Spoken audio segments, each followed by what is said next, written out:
Allez, on est parti pour le grand déblaiement. La dune a été cassée.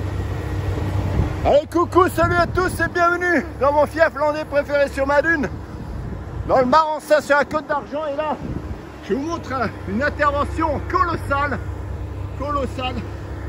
en effet, de l'entreprise Cassagne, qui va détruire et qui a commencé à niveler la dune et à péter la dune. Vous vous souvenez, cette dune immense de la dune du Pilat, l'équivalent d'une petite dune du Pilat, comme je dis. Et là, ils vont retirer l'intégralité de cette dunette qui s'affaissait et qui s'édifiait vraiment contre ma terrasse.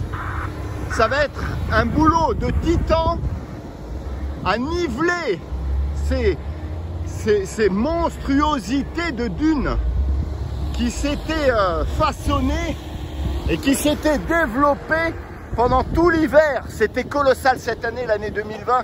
Aujourd'hui, nous sommes le 21 mai 2021 et l'année 2020-2021 pour cet hiver a été vraiment catastrophique en matière de mouvement des dunes, avec des dunes qui sont venues littéralement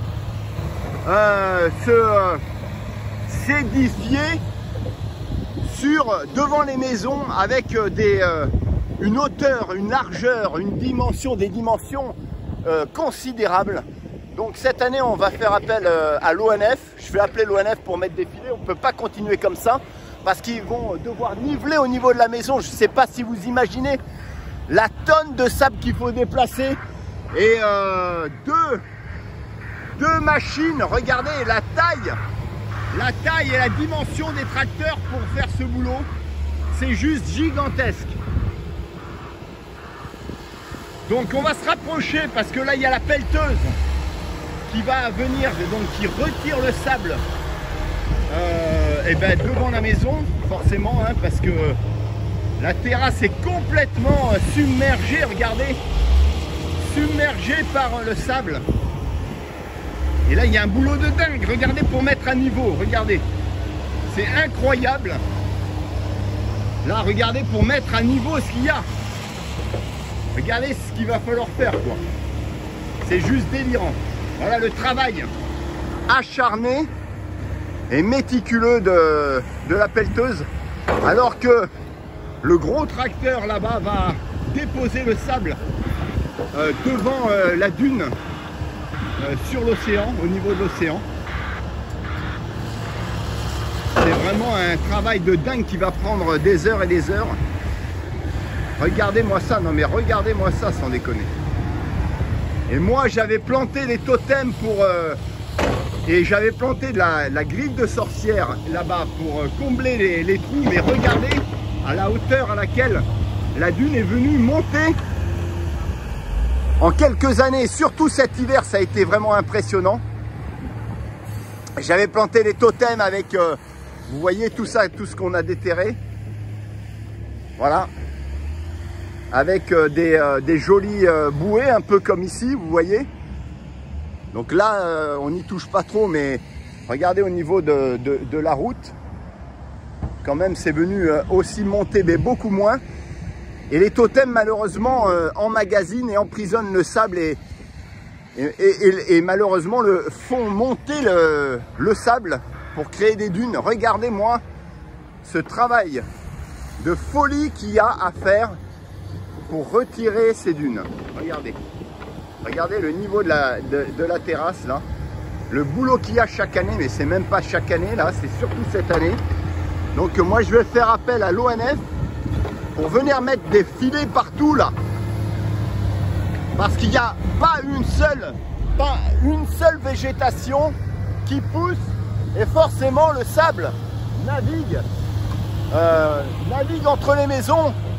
Et l'agrandissement de cette maison a généré des flux qui viennent se concentrer en fait devant la mienne, ici. Voilà, avec cette dune qui était gigantesque. Dès le mois de septembre, les tempêtes ont frappé. Et là, vraiment, on s'en sort plus. Donc, on va tirer le signal d'alarme pour pour changer un peu tout ça et mettre des filets qu'il faudra désengorger à chaque fois qu'il y a une tempête, parce qu'ils vont être submergés et ils craqueront, donc ils n'auront plus d'efficacité. Je vais vous montrer là où le sable va être déposé, alors qu'il continue sous un autre angle. Regardez-moi ça, mais c'est délirant. Ici, j'ai demandé qu'on nivelle, parce que regardez, au niveau de la terrasse de cette maison, je ne sais pas si on voit, mais ça monte. On n'est pas au niveau, vous voyez? Et il va falloir niveler tout ça aussi, c'est délirant. Et là, le bulle est en train d'étaler. Voilà, il va déposer le sable là-bas, il n'a pas le choix. Alors que la mer commence à gronder.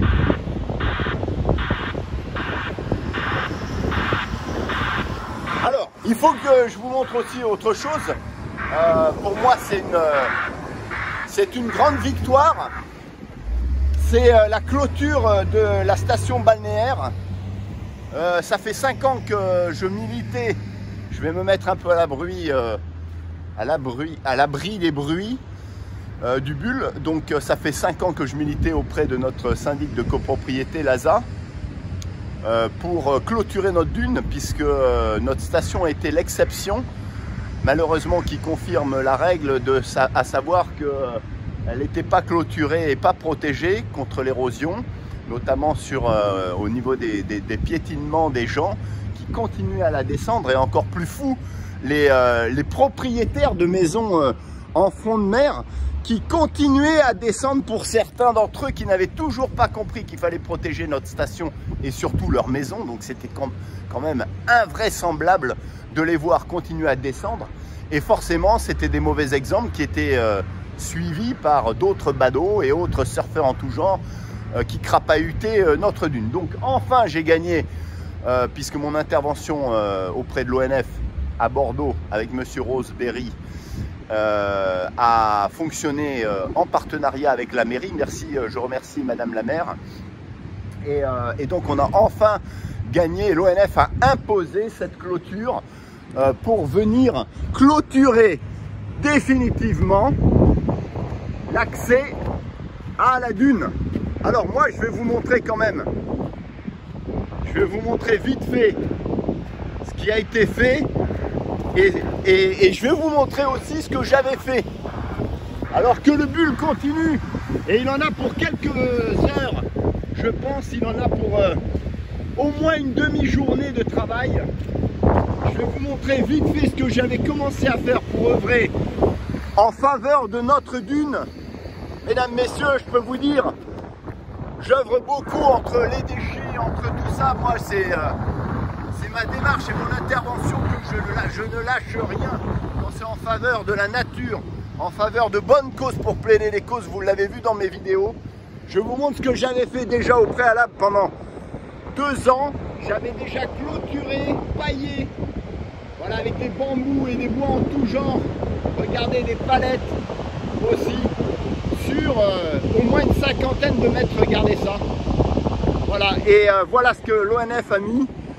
Enfin pour protéger une dune en péril, mesdames, messieurs.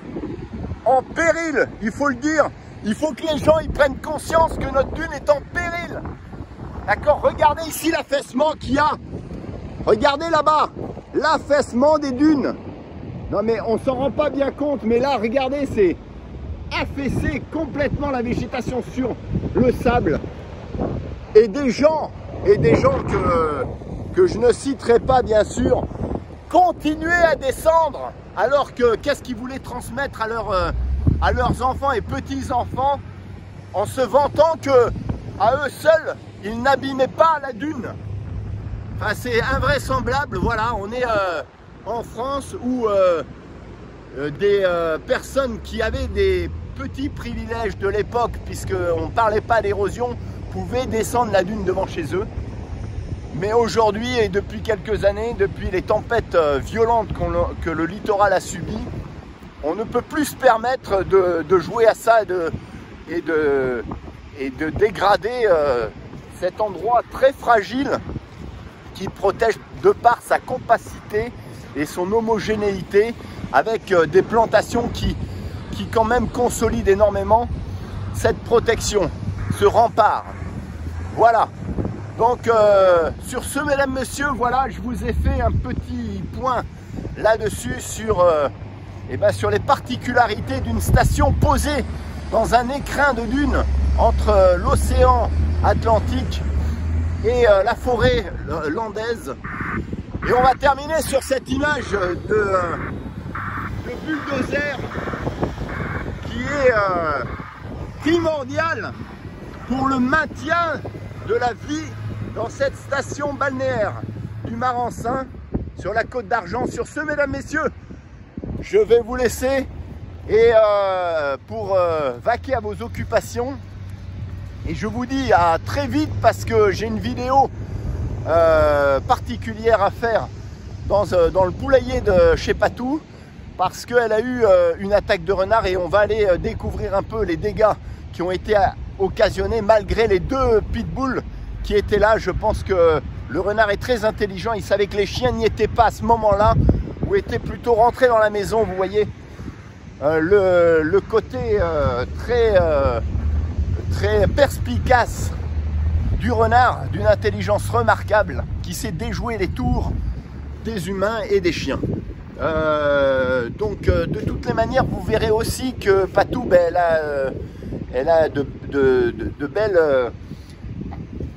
a de belles images à vous montrer aussi, parce qu'il y a des poussins dans une petite couveuse qu'elle a fait naître, et on va aller découvrir tout ça. Et malheureusement, on parlera aussi du renard et de ce qu'il a fait. Malheureusement, c'est comme ça la vie, et je vous dis à très vite. Portez-vous bien pour de nouvelles aventures. Ciao, ciao. Et regardez ça, ça continue de plus belle. Ça va bien dégager, ça va faire du bien. Allez, à très vite.